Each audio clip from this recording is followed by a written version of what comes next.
Social media, artificial intelligence విస్తరణతో పాటు cyber నేరాలు కూడా అదే స్థాయిలో పెరుగుతున్నాయి. ముఖ్యంగా సెలబ్రిటీల పేర్లు, ఫోటోలు, వాయిస్‌ను అనుమతి లేకుండా వాడుతూ డీప్ ఫేక్ వీడియోలు తయారు చేయడం ఇటీవల కాలంలో తీవ్ర ఆందోళనకు దారితీస్తోంది.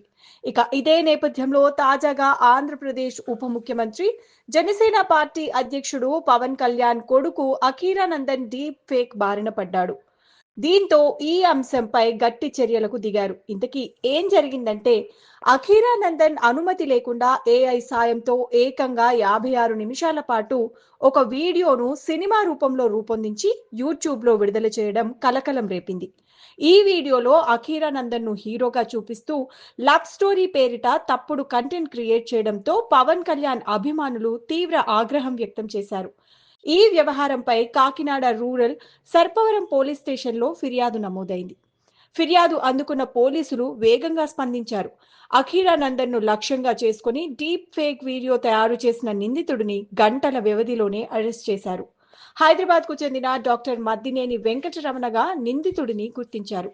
వైద్య వృత్తికి దూరంగా ఉన్న అతడు ఏఐ టెక్నాలజీని ఉపయోగించి అఖీరానందన్ పై అనుమతి లేకుండా వీడియో రూపొందించినట్లు పోలీసులు తేల్చారు. నిందితుడిని కోర్టులో హాజరుపరచగా రిమాండ్ విధించారు. ఈ కేసులో మరెవరైనా ఉన్నారా అనే కోణంలో దర్యాప్తు కొనసాగుతోంది. మరోవైపు ఈ వ్యవహారంపై అఖీరానందన్ ఢిల్లీ హైకోర్టులో పిటిషన్ దాఖలు చేశారు. తన పేరు, ఫేస్, వాయిస్ ను ఏఐ ద్వారా దుర్వినియోగం చేయడాన్ని వెంటనే నిలిపివేయాలని, ఇప్పటికే సోషల్ మీడియాలో ఉన్న కంటెంట్ ను తొలగించాలని కోర్టును కోరారు. భవిష్యత్తులో కూడా ఇలాంటి డీప్ ఫేక్ కంటెంట్ క్రియేట్ చేయకుండా స్పష్టమైన ఆదేశాలు ఇవ్వాలని విజ్ఞప్తి చేశారు. అలాగే సోషల్ మీడియా ప్లాట్ఫామ్లు, డిజిటల్ కంటెంట్ క్రియేటర్లపై కఠిన నియంత్రణ చర్యలు తీసుకోవాలని పిటిషన్లో పేర్కొన్నారు. ఇంతకు ముందు పవన్ కళ్యాణ్ తో పాటు నాగార్జున, ఐశ్వర్య రాయ్, అభిషేక్ బచ్చన్, అమితాబ్ బచ్చన్, కరణ్ జోహర్, అనిల్ కపూర్, సునీల్ గవాస్కర్ వంటి పలువురు ప్రముఖులు కూడా డీప్ ఫేక్ వీడియోలపై ఢిల్లీ హైకోర్టును ఆశ్రయించిన సంగతి తెలిసిందే.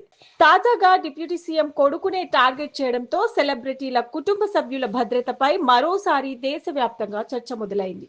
ఈ నేపథ్యంలో పోలీసులు ప్రజలకు కీలక సూచనలు చేస్తున్నారు.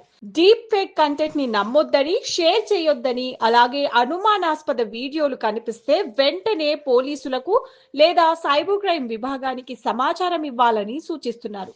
ఏఐ టెక్నాలజీని దుర్వినియోగం చేస్తే కఠిన చర్యలు తప్పవని స్పష్టం చేస్తున్నారు. ఈ ఘటనతో మరోసారి డీప్ ఫేక్ అంశం, సెలబ్రిటీల పర్సనల్ రైట్స్ పై చర్చ ప్రారంభమైంది.